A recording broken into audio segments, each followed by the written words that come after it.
नमस्कार, मी पूर्वा खालगावकर. केटीव्हीच्या कोकण वार्तामध्ये आपलं स्वागत.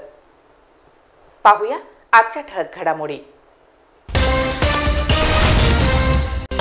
करोडो रुपये खर्च करूनही रत्नागिरी विमानतळावरून प्रवासी वाहतूक सुरू होत नसल्यानं नागरिकांमध्ये व्यक्त करण्यात येत आहे जाहीर नाराजी.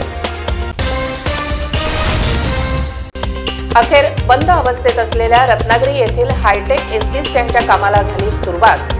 डिसेंबर 24 अखेर काम पूर्ण होण्याची शक्यता. आणि मिऱ्या कोल्हापूर नागपूर महामार्गाचं काम करताना ठेकेदाराने उद्यमनगर येथील घरकुल हाऊसिंग सोसायटीचं केलं मोठं नुकसान. रहिवाशांनी व्यक्त केली जाहीर नाराजी. यापुढील बातम्या अल्पशा विश्रांतीनंतर. समंदर की गोद में पला है तू, अंगड़ाई लेते ही लहरें शुरू. आज यौवन की मस्ती छोड़, ले चलता हूं तुझे एक नए मोड़. आजा तुझे मां पुकारे अब, छेड़ देते हैं बीच से कुछ शरारत हंसी.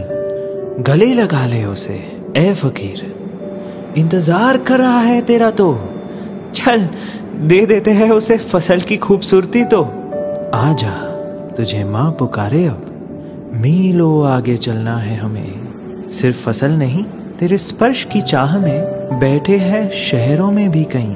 उनके मुख पे भी लानी है मुस्कान, उन्हें भी देनी है एक नई पहचान. आजा तुझे मां पुकारे अब. फिनोलेक्स पाइप्स पहुंचाए पानी को अपनी मां के पास. आता वळूया सविस्तर वृत्तांताकडे. लाखो नव्हे तर करोडो रुपये खर्च करून उभारण्यात येणाऱ्या रत्नागिरी येथील विमानतळाचं काम अद्यापही जैसे थे असल्यानं येथून प्रवासी वाहतूक सेवा कधी सुरू होणार याकडे सर्वांचं लक्ष लागून राहिलं आहे.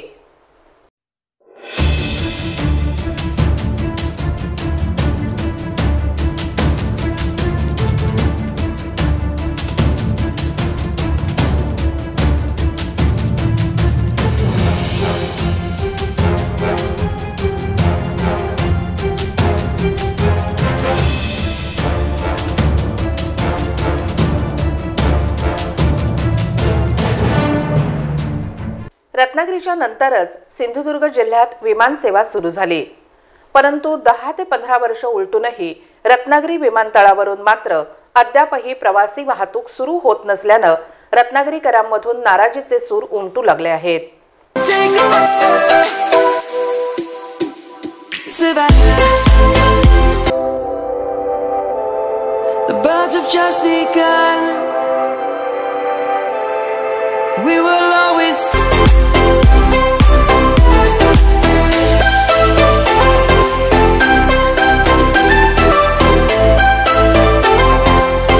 रत्नागिरी येथे किमान 5 ते 6 औद्योगिक क्षेत्र आहेत. मोठा समुद्र किनारा आहे. तसंच या ठिकाणी मासेमारी आणि आंबा व्यवसाय मोठ्या प्रमाणात सुरू असतानाही इथून विमानसेवा सुरू होऊ नये ही बाब राज्यकर्त्यांना न शोभणारी आहे.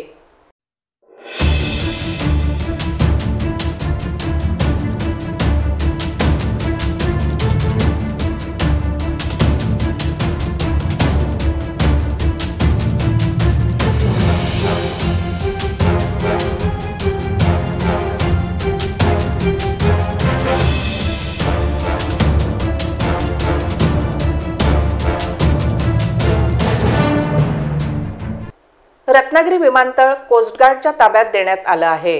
त्यामुळे त्यांची आणि नेते मंडळींची विमानं हेलिकॉप्टर्स ये जा करत असतात. परंतु प्रवाशांसाठी अद्यापही हे विमानतळ सुरू न करण्यात आल्यानं याबाबत नेते मंडळी उदासीन असल्याचं बोललं जात आहे.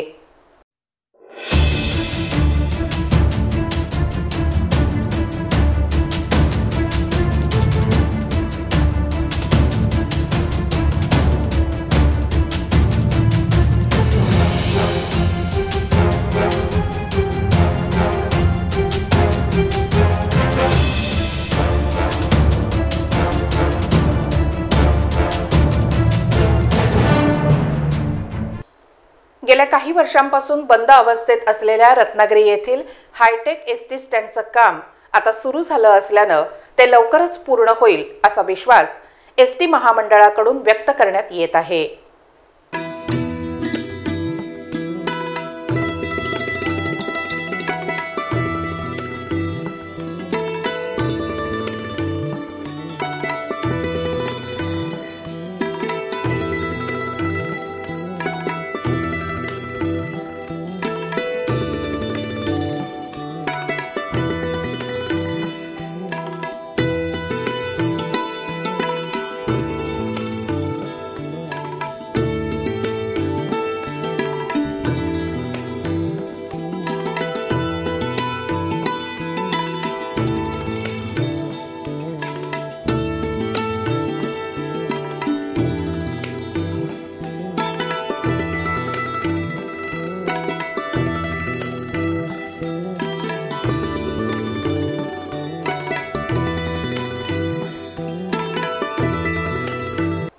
सहा वर्षांपूर्वी हायटेक एसटी स्टँडच्या कामाचं भूमिपूजन करण्यात आलं होतं आणि ते काम संथ गतीने सुरू असतानाच कोरोनाने दस्तक दिली आणि काम पूर्णपणे बंद पडलं।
सहा महिन्यांपूर्वी पालकमंत्री उदय सामंत यांनी रत्नागिरी येथील हायटेक एसटी स्टँडला MIDC कडून निधी मिळवून देण्याचं आश्वासन दिलं आणि निधी देऊन आता वेगाने काम सुरू झालं असल्याचं दिसत आहे।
सुरुवातीला हायटेक एसटी स्टँड 10 कोटींमध्ये पूर्ण होणार होता, परंतु आता हेच काम 18 कोटींवर गेलं असून ते पूर्ण होईपर्यंत कितीपर्यंत आकडा जाईल याकडे सर्वांचं लक्ष लागून राहिलं आहे। परंतु उशिरा का होईना हे काम सुरू झाल्यानं ते डिसेंबर 24 पर्यंत पूर्ण होण्याची शक्यता वर्तवली जात आहे।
मिऱ्या कोल्हापूर नागपूर महामार्ग रुंदीकरणाचं काम करताना रत्नागिरी शहराजवळील उद्यमनगर येथील मुख्य रस्त्याला लागून असलेल्या घरकुल हाऊसिंग सोसायटीचं मुख्य प्रवेशद्वार तोडून टाकण्यात आल्याबद्दल सोसायटीचे सचिव मिलिंद सावंत यांनी जाहीर नाराजी व्यक्त केली आहे। मी घरकुल हाऊसिंग सोसायटी उद्यमनगर याचा सेक्रेटरी मिलिंद अर्जुन सावंत बोलत आहे। आमची समस्या अशी आहे की मार्चच्या पहिल्या आठवड्यामध्ये आम्हाला कोणालाही सोसायटीतल्या मेंबरला न कल्पना देता आमच्या इकडे हे जे आमचं सुरुवातीला मेन गेट होतं या मेन गेट आणि कंपाऊंड वॉल ही तोडण्यात आली। त्याच्यानंतर आमचा हे जो नेहमीचा जाण्या येण्याचा जो रस्ता होता हा टोटल बंद करून टाकला आणि आम्हाला साईडनी ही जागा देण्यात आली आहे। पण त्याच्या अडचण अशी आहे की आताच त्याच्यामध्ये ज्या टू व्हीलर वगैरे आहेत ह्या घसरतात आणि पावसाळ्यामध्ये हे सगळं खालती येऊन सगळा इकडे चिखल होणार, त्यामुळे येण्या जाण्याचे पूर्ण आमचे वांदे होणार। तर हे लवकरात लवकर करून द्यावी ही आमची नम्र विनंती। का MIDCनेही सुद्धा आम्हाला वाऱ्यावर सोडल्यासारखंच आहे, कारण MIDCला आम्ही विचारलं तेव्हा त्यांनी सांगितलेलं आम्हाला की आम्ही जॉईंट इन्स्पेक्शन घेऊ, ती नॅशनल हायवेची माणसं आणि आम्ही असे जॉईंट घेऊ, पण त्यांनी काही आम्हाला दाद दिलेली नाही। तर ही लवकरात लवकर कारवाई करावी ही आमची नम्र विनंती। चंपक मैदानासमोरच गेल्या अनेक वर्षांपासून घरकुल हाऊसिंग सोसायटी असून या ठिकाणी सुमारे 26 कुटुंब आपलं वास्तव्य करून आहेत।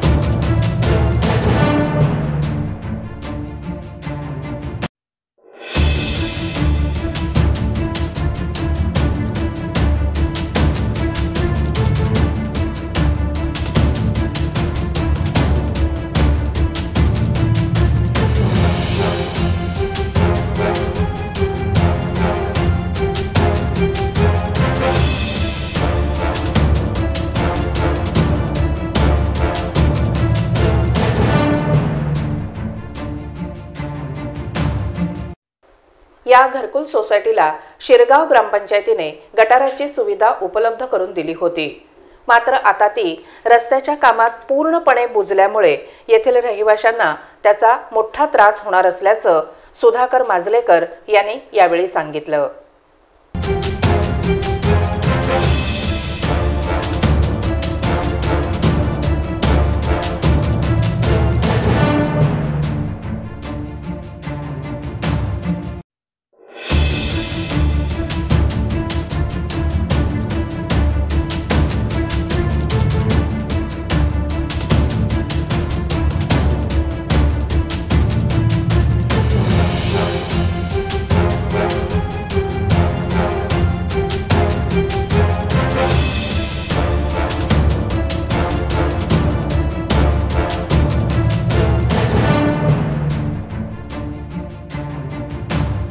सुधाकर माजलेकर। आम्ही हे हायवेच्या बांधकाम चालू झाल्यापासून हे तुम्हाला परिस्थिती दिसते काय आहे सध्याची। आमचं पूर्वीचं सांडपाणी जाण्याची व्यवस्था ग्रामपंचायतीकडून करून घेतलेली होती। सगळं पाणी इथं येऊन ह्या लाईनकडनं इथं जात होतं, पण आता तिकडे एक पाईप तो लांब दिसतोय मोठा, तो गटर म्हणून केलेला आहे तिकडनं असा, पण तो आता पाईप तो किती वरच आहे आणि खाली आहे, तर ती लेवल दुरुस्त झाली पाहिजे। त्याच्या नाही तर सगळं पाणी आत येणार आहे आणि प्रत्यक्ष दर्शनी तुम्ही आता पाहाल हा पावसाळा आता 8-10 दिवसावर आलेला आहे। ह्या 8-10 दिवसात काहीही होणार नाहीये। रोडचं असं निदर्शनास येतंय ते पाणी सगळं आत येणार आहे। ह्या संदर्भात आम्ही ग्रामपंचायतीला पत्र दिलेलं आहे, तसेच जिल्हाधिकारी, पंचायत समिती, MIDCनं पण आम्ही पत्र दिलेलं आहे 2 दिवसापूर्वी की हे सगळी व्यवस्था काहीतरी हा अप्रोच रोड केलेला आहे तो सुद्धा आत येताना इतका डेंजरस आहे की आम्ही त्या पत्रात उल्लेख पण केलेला आहे की कुठलीही ह्या परिस्थितीत कुठलीही विपरीत घटना न होण्या अगोदरच लवकरात लवकर ह्याचं उपाययोजना करून पावसाळ्याच्या जी आम्हाला ते ह्याने हमखास होईल असे हमी द्यावी अशी आम्ही त्यांना विनंती केलेली आहे.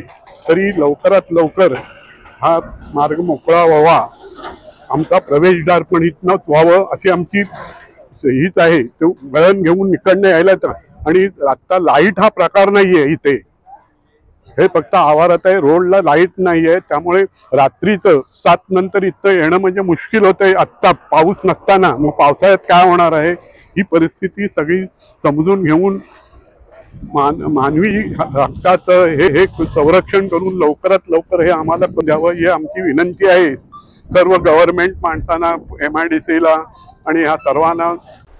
दरम्यान मिऱ्या कोल्हापूर महामार्गाचं काम करताना लगतच असलेल्या घरकुल हाऊसिंग सोसायटीला विश्वासात न घेताच आणि त्यांचे प्रश्न मार्गी न लावता उलट अडचणी निर्माण करण्याचं काम ठेकेदारांनी केलं असल्याचा आरोप KG जामखेडे यांनी केला असून याबाबतची लेखी तक्रार जिल्हाधिकारी आणि शिरगाव ग्रामपंचायतीकडे करण्यात आली असल्याचं त्यांनी सांगितलं.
माझं नाव जमखंडे. आमची घरकुल हाऊसिंग सोसायटी आहे. या सोसायटीमध्ये 26 कुटुंब राहतात. या मिऱ्या नागपूर हायवेचं जे राष्ट्रीय महामार्ग आहे त्याचं काम सुरू झाल्यापासून त्याचा जो राडारोडा आहे तो सगळा, आमची जी पूर्वीची जी सांडपाण्याची लाईन होती, गटर होतं, ते सगळं मुजून गेलेलं आहे. तसेच त्या रस्त्याची उंची वाढल्यामुळं आम्हाला आमच्या या सोसायटीच्या प्रवेशद्वाराजवळ पावसाळ्याचं पाणी साठण्याची दाट शक्यता आहे आणि ते पाणी आमच्या घरात देखील जाण्याची शक्यता आहे. तसेच आमचा येण्या जाण्याचा मार्ग देखील बंद होण्याची शक्यता आहे. तरी शासनाने याची, संबंधित विभागाने याची दखल घेऊन पावसाळ्यापूर्वी या पाण्याचा निचरा होईल अशा पद्धतीने गटार वगैरे बांधून द्यावीत अशी आमची मागणी आहे. तसेच आम्हाला येण्या जाण्याचा मार्ग उपलब्ध करून द्यावा ही आमची मागणी आहे. शेवटी पुन्हा एक नजर ठळक घडामोडींवर. करोडो रुपये खर्च करूनही रत्नागिरी विमानतळावरून प्रवासी वाहतूक सुरू होत नसल्यानं नागरिकांमध्ये व्यक्त करण्यात येत आहे जाहीर नाराजी. अखेर बंद अवस्थेत असलेल्या रत्नागिरी येथील हायटेक ST स्टँडच्या कामाला झाली सुरुवात. डिसेंबर 24 अखेर काम पूर्ण होण्याची शक्यता. आणि मिऱ्या कोल्हापूर नागपूर महामार्गाचं काम करताना ठेकेदाराने उद्यमनगर येथील घरकुल हाऊसिंग सोसायटीचं केलं मोठं नुकसान. रहिवाशांनी व्यक्त केली जाहीर नाराजी. याबरोबरच आजचं बातमीपत्र संपलं. नमस्कार.